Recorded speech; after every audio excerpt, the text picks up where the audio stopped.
YSR CPI party వాళ్ళు ఎదురు తినారంటే TDP వాళ్ళు తట్టుకునే పరిస్థితి ఉండదని చెప్పేసి కూడా భయపడరు. ఏదున్నా కూడా ఒకటే చెప్తాం, ఇంతకుముందు బాల్ ఎంత వేగంగా వాడుకుంటే అంత వేగంగా వెనకొస్తుంది. అదే జరుగుతుంది, రేపు జరిగిపోయేది అదే. రేపు జరగబోయే పాశ్చాత్య మా ఎక్స్ఎమ్మెల్యే సాయి ప్రసాద్ రెడ్డి గారు ఆయన ఇది అయితే వేగంగా వస్తుంది, వేగంగా పోతుంది అంటాడు. గత 5 సంవత్సరాలు మీరు ఎలా నడిచినారో మీరు అర్థం చేసుకోండి. మరి నిన్న జరిగిన సంఘటన, ఈ గొడ్డల పార్టీ వాళ్ళు ఒకటి గుర్తుంచుకోవాలి.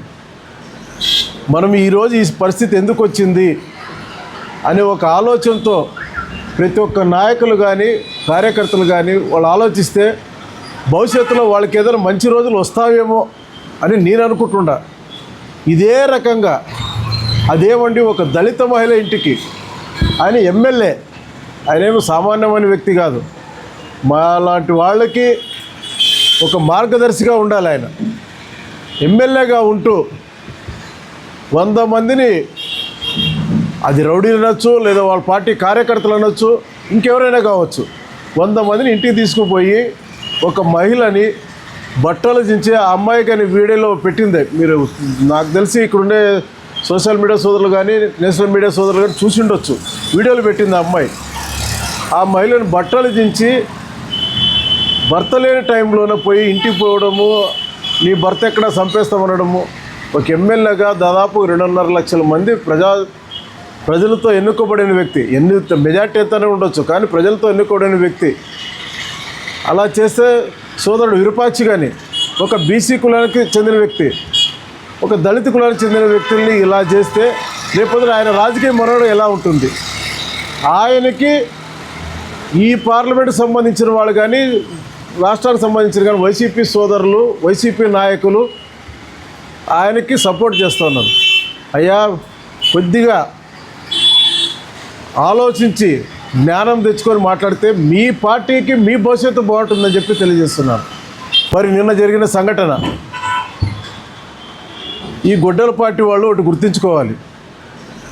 మనం ఈరోజు ఈ పరిస్థితి ఎందుకు వచ్చింది అనే ఒక ఆలోచనతో ప్రతి ఒక్క నాయకులు కానీ కార్యకర్తలు కానీ వాళ్ళు ఆలోచిస్తే భవిష్యత్తులో వాళ్ళకి ఏదైనా మంచి రోజులు వస్తావేమో అని నేను అనుకుంటున్నా. ఇదే రకంగా అదేమండి ఒక దళిత మహిళ ఇంటికి ఆయన ఎమ్మెల్యే, ఆయనేమో సామాన్యమైన వ్యక్తి కాదు. మా లాంటి వాళ్ళకి ఒక మార్గదర్శిగా ఉండాలి. ఆయన ఎమ్మెల్యేగా ఉంటూ 100 మందిని, అది రౌడీలు అనొచ్చు లేదా వాళ్ళ పార్టీ కార్యకర్తలు అనొచ్చు, ఇంకెవరైనా కావచ్చు, 100 మందిని ఇంటికి తీసుకుపోయి ఒక మహిళని బట్టలు దించి ఆ అమ్మాయి కానీ వీడియోలో పెట్టింది. మీరు నాకు తెలిసి ఇక్కడుండే సోషల్ మీడియా సోదరులు కానీ నేషనల్ మీడియా సోదరులు కానీ చూసి ఉండొచ్చు. వీడియోలు పెట్టింది ఆ అమ్మాయి. ఆ మహిళను బట్టలు దించి భర్త లేని టైంలోనే పోయి ఇంటికి పోవడము, నీ భర్త ఎక్కడ చంపేస్తామనడము. ఒక ఎమ్మెల్యేగా దాదాపు 2.5 లక్షల మంది ప్రజలతో ఎన్నుకోబడిన వ్యక్తి, మెజార్టీ ఎంతనే ఉండొచ్చు కానీ ప్రజలతో ఎన్నుకోబడిన వ్యక్తి అలా చేస్తే, సోదరుడు విరూపాక్షి కానీ ఒక బీసీ కులానికి చెందిన వ్యక్తి, ఒక దళిత కులానికి చెందిన వ్యక్తుల్ని ఇలా చేస్తే రేపొద్దున ఆయన రాజకీయ మనుగడ ఎలా ఉంటుంది? ఆయనకి ఈ పార్లమెంట్కి సంబంధించిన వాళ్ళు కానీ రాష్ట్రానికి సంబంధించిన కానీ వైసీపీ సోదరులు, వైసీపీ నాయకులు ఆయనకి సపోర్ట్ చేస్తున్నారు. అయ్యా, కొద్దిగా ఆలోచించి జ్ఞానం తెచ్చుకొని మాట్లాడితే మీ పార్టీకి మీ భవిష్యత్తు బాగుంటుందని చెప్పి తెలియజేస్తున్నాను. మరి ముఖ్యంగా మా ఎక్స్ఎమ్మెల్యే సాయి ప్రసాద్ రెడ్డి గారు ఆయన ఇది అయితే వేగంగా వస్తుంది, వేగంగా పోతుంది అంటాడు. గత 5 సంవత్సరాలు మీరు ఎలా నడిచినారో మీరు అర్థం చేసుకోండి. వేగంగా వచ్చి వేగంగా పోయినారనే ప్రజల నుంచి మీకు ఆ దెబ్బ మీకు తగిలింది అనుకుంటే అది మీరు ఆలోచించుకోండి. మీరు 5 సంవత్సరాల్లో 11 సీట్లకు వచ్చినారంటే మీరు అలా చేస్తేనే వచ్చారా? సాయి ప్రసాద్ రెడ్డి గారికి నేను సూటిగా ప్రశ్నిస్తున్నా. ఎంత వేగంగా మీరు పెడితే అంత వేగంగా మీకు రివర్స్ దెబ్బ తగులుతుంది అని చెప్పేసి ఆయన అన్నాడు.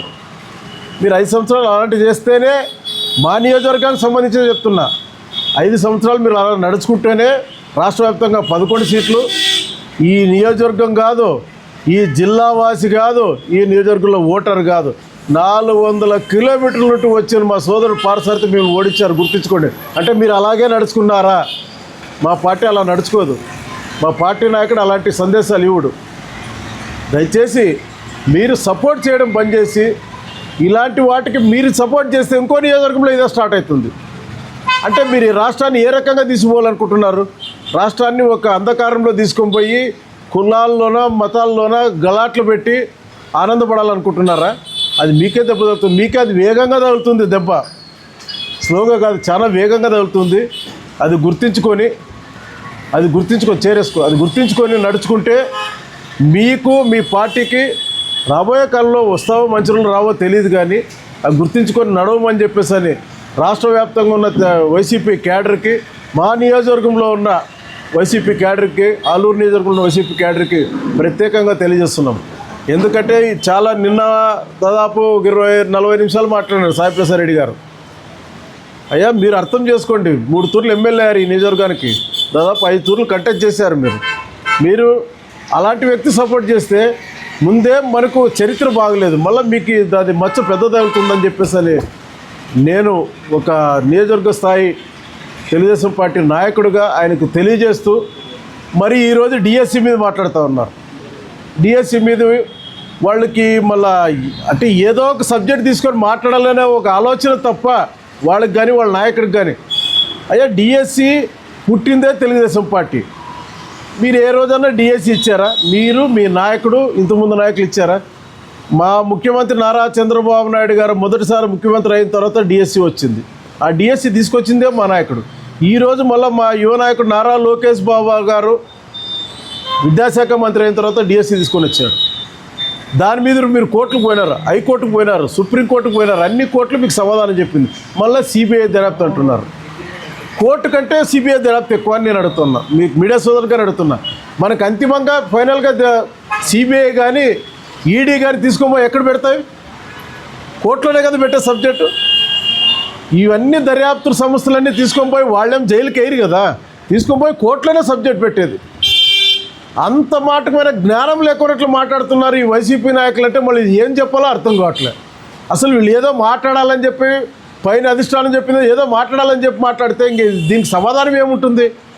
కోర్టుల కంటే పెద్ద సిబిఐసి ఈడీ. మీ మీడియా సోదరులుగా అడుగుతా ఉన్నా, దయచేసి ఈడీ సిబిఐ మీరు అడగడం తప్పేంలే. మీకు దాని మీద మీరు ఆల్రెడీ హైకోర్టు సుప్రీంకోర్టుకు పోయారు, వాళ్ళు దాన్ని డిస్మిస్ చేసి రిజెక్ట్ చేశారు. మరి మీరు మళ్ళీ సిబిఐడీలు కానీ దర్యాప్తు చేస్తే మళ్ళీ తీసుకొని పోయి కోర్టులోనే పెట్టేది. కోర్టు పోవాయి అప్పుడే మీరు డిస్మిస్ చేసేదో బాధ్యత చెప్పు అంటాడు. అంటే కోర్టుల్ని ఒక ఉన్నతమైన న్యాయస్థానానికి గౌరవం మీరు మనుషులు చేసేవాళ్ళకి ఎంకరేజ్ చేయరు, ఏదోటి బురద జల్లాలని చల్లుతూ ఉన్నారు. మొన్న మా యువ నాయకుడు నారా లోకేష్ బాబు గారు మా ఎదురుకే మా కార్యకర్తల మీటింగ్లో ఛాలెంజ్ చేశాడు జగన్ బాబుకి. అయ్యా జగన్, నువ్వు ఉద్దురు మాటలు చెప్పొద్దు, నీ చేతనైతే రా, డిబేట్కి రా, నా డిఎస్సిలో ఏ పాటు ఉందో చెప్పు, మరి ఇతర రాష్ట్ర అభివృద్ధి కార్యక్రమాలు ఏమున్నావో నేను చెప్తాను, నీ పీరియడ్లో ఏం చేసినావు, నీ తండ్రి పీరియడ్లో ఏం చేసినావు నేను చెప్తాను, నా పీరియడ్లో ఇప్పుడు ఈరోజు ఏం చేస్తున్నాను, ఆ రోజు మా నాన్న ముఖ్యమంత్రి ఉన్నప్పుడు ఏం చేస్తున్నాను, రా డిబేట్కి రా అని చెప్పేసి అని ఇది ఆదో నుంచి 3వ తేదీ పిలుస్తున్నాను అని చెప్పాడు. దానికి సమాధానం లేదు. ఏమనంటే సిబిఐ ఈడీ అంటాడు. ఇంతకుముందు ఒకప్పుడు ఆ సిబిఐ ఈడీనే వాడుకొని నన్ను జైల్లో వేసినారని చెప్పి మళ్ళీ ఇప్పుడు వాటి మీద ఆయనకి తృప్తి ఉందట.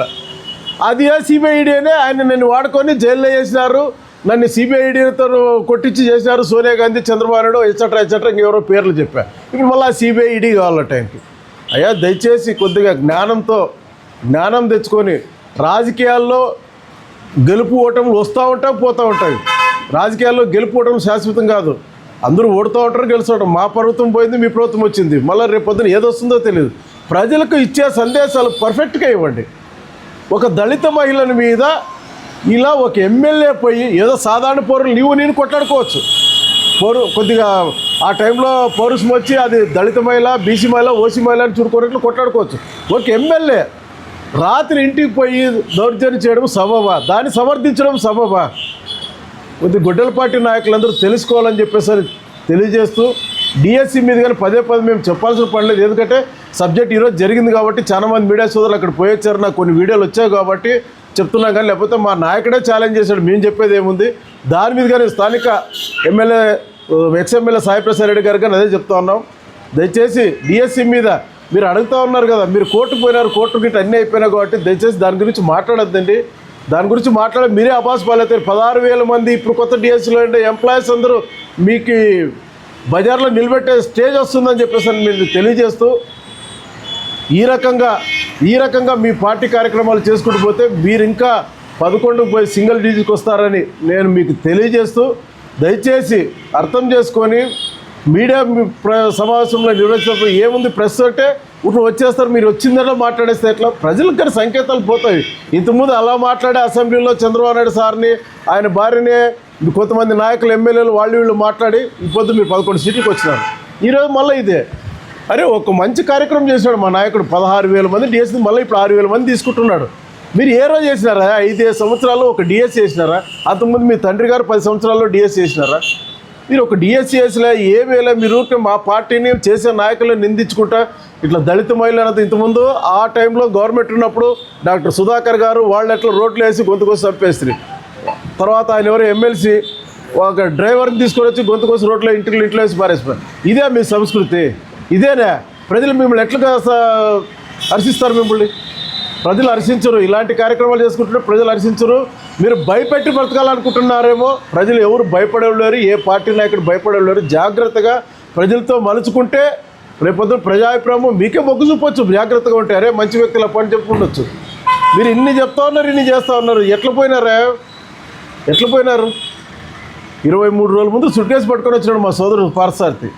ఈ జిల్లా ఓటర్ మీరు ఎవరైనా చూసారా? మీడియా సోదరులను చూసినారా? ఎవరు చూడలే కదా ఆయన్ని. ఈరోజు ఓడిపోయినారంటే మీరు చేసిండే కార్యక్రమాల నుంచి ఓడిపోయినారు. దయచేసి మీరు గతాన్ని మర్చిపోయి ఇప్పుడు మళ్ళీ ఫ్రెష్గా మాట్లాడితే జనం నవ్వుకుంటారని చెప్పేసి ఇక్కడ నియోజకవర్గ నాయకులు కానీ రాష్ట్ర నాయకులు కానీ తెలియజేసుకుంటూ, నా పేరు ఉమాపతి నాయుడు, తెలుగుదేశం పార్టీ సీనియర్ నాయకులు. నమస్కారం. మీడియా సోదరులు నమస్కారం. Thank you.